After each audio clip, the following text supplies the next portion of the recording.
अस्सलाम वालेकुम। खुश आमदीद मेरे दोस्तों, आपका क्या हाल है? मेरा नाम साद महमूद है और मेरे चैनल में आपका खैर मकदम है। मेरा चैनल में आपका स्वागत है। اهلا بكم في الحلقه الرابعه من كورس تعلم قواعد اللغه الارضيه على قناه ادرينالين. في الحلقه دي ان شاء الله هتكون الحلقه صغيره من حيث الحجم، لكن ان شاء الله المعلومه هتكون كامله زي الحلقات اللي قبل كده. انا بقول كده علشان تركز اكتر في الحلقه ديت وتراجع على الحلقات اللي فاتت، علشان بعد كام حلقه بس هنخلص قواعد الجمله الاسميه كلها. فهنخصص حلقه بس للتطبيق على كل قواعد الجمله الاسميه كلها. يعني هنخصص الحلقه دي علشان نتقن قواعد الجمله الاسميه كويس خالص قبل ما نخش في المصادر والافعال والتراكيب والجمل الفعليه اللي هتبقى ان شاء الله هتكون سهله. يلا بينا نبدا الشرح. يلا بينا نتكلم في الحلقه دي النهارده ان شاء الله عن الاضافه. طيب احنا كالعاده نعرف ايه القاعده الاول بالعربي، بنفهمها بالعربي الاول وبعدين بنشرحها بالاردو علشان نفهم. تمام. مبدئيا كده هنقول ايه هي الاضافه دي. الاضافه دي هي اضافه شيء لشيء. تمام. بننسب حاجه لحاجه تانية او بننسب حاجه لحد تاني. تمام. والإضافة دي في نفسها كده بتحمل معنى الملكية. يعني إيه بتحمل معنى الملكية؟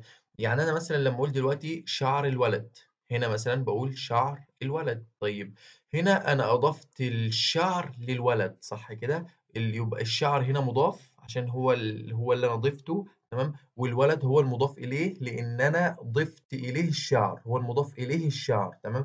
يبقى الشعر هنا مضاف والولد مضاف إليه.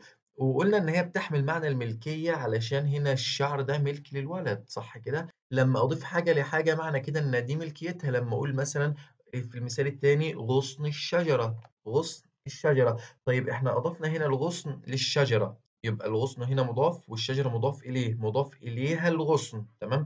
بنقول عنها مضاف إليه، وبنقول على الغصن ده هو المضاف، هو اللي إحنا هنضيفه. تمام. يبقى الغصن مضاف والشجرة مضاف إليه. وكذلك بتحمل معنى الملكية. معنى ملكية إيه؟ إن الغصن ده ملك للشجرة، إن الشعر ده ملك للولد. تمام. هي بتحمل معنى الملكية، بس إحنا دلوقتي خلاص عدينا درس الملكية وبنتكلم دلوقتي في الإضافة. فإحنا دلوقتي الإضافة إيه؟ إن إحنا بنضيف الشعر ده للولد، بنضيف الغصن ده للشجرة. تمام. يبقى الشعر مضاف والولد مضاف إليه، الغصن مضاف والشجرة مضاف إليها. تمام. القبعة، قبعة أحمد. القبعة هنا بنضيف القبعة لأحمد، يبقى القبعة هنا مضاف وأحمد مضاف إليه. طيب إحنا نلاحظ حاجة مهمة هنا بقى دلوقتي، إن المضاف في اللغة العربية بيجي الأول. تمام. وبعدين بيجي المضاف إليه. الغصن مضاف جه الأول وبعدين الشجرة هي المضاف إليها، الغصن هي المضاف إليه فبالتالي جت التانية أو بعد كده. قبعة، القبعة ديت مضاف جت الأول وأحمد مضاف إليه جه بعديها. طيب تمام. يبقى هنا الملحوظة اللي هنا إن في اللغة العربية يأتي المضاف أولًا ثم المضاف إليه. تمام.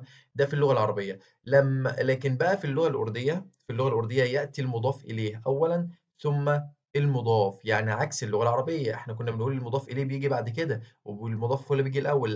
لكن لأ، في اللغة الأردية المضاف إليه، تمام، اللي هو الولد والشجرة وأحمد، دول اللي هيجوا في الأول. طيب المضاف اللي هو شعر وغصن وقبعة، دول اللي هم المفروض في العربي في الأول. لأ، إحنا في الأردو بقى هنجيبهم في الآخر. يعني هنضرب مقص. تمام. اللي في الأول هنجيبه في الآخر واللي في الآخر هنجيبه في الأول. بس كده؟ لأ، مش بس كده، ده ويتوسطهم حرف الإضافة، بيجي في النص بينهم حرف إضافة. طيب إيه هي حروف الإضافة دي؟ حروف الإضافة دي ك وكي وكي. هم 3 حروف، ك وكي وكي. إحنا قُلنا قبل كده كتير إن الألف هو حرف التذكير المفرد المذكر في اللغة الأردية. طيب والياء هي حرف أو دي اللي بتدل على المفرد المؤنث والجمع المؤنث في اللغة الأردية. تمام. طيب الياء المجهولة اللي في الآخر ديّة، دي اللي بتدل على جمع المذكر. تمام. يبقى إحنا عندنا دلوقتي 3 حروف ك وكي وكي، دي للمفرد المذكر، ك للمفرد المذكر وكي للمفرد المؤنث وجمع المؤنث وك للجمع المذكر. طيب تمام. نشوف بقى أمثلة عشان نرتب اللي إحنا اتكلمنا فيه ده. تمام. نحط المضاف إليه في الأول وبعدين نحط المضاف في الآخر وبعدين نحط في النص حرف الإضافة، يا ك يا كي يا كي حسب اللي بعديها. لو اللي بعديها مذكر هنحط ك، لو اللي بعديها مفرد مؤنث هنحط كي، لو اللي بعديها جمع مذكر هنحط ك، لو اللي بعديها جمع مؤنث هنحط كي. تمام. يبقى تكوين الإضافة بتكون عكس العربي بالضبط. تمام، إزاي؟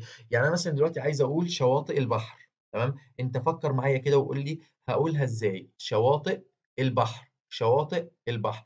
الطبيعي إحنا قُلنا إن هي العكس، يعني شواطئ البحر إحنا أضفنا هنا الشواطئ للبحر، فبالتالي شواطئ مضاف والبحر مضاف إليه، فإحنا دلوقتي قُلنا إن في الأردو هنحط المضاف تمام، في الآخر والمضاف إليه في الأول، صح؟ يعني عكس العربي، يبقى هنحط هنا شواطئ هنا والبحر هنحطه هنا في الأول. طيب بحر يعني سمندر، بحر يعني سمندر. طيب وشواطئ يعني كيناري، شواطئ يعني كيناري، بحر يعني سمندر. طيب بس كده؟ طيب ما إحنا كده قلبناهم أهو، حطينا عملنا المقص، حطينا شواطئ في الآخر، حطينا البحر في الأول وخلص الحوار على كده. لأ مش خلص، لسه في حاجة.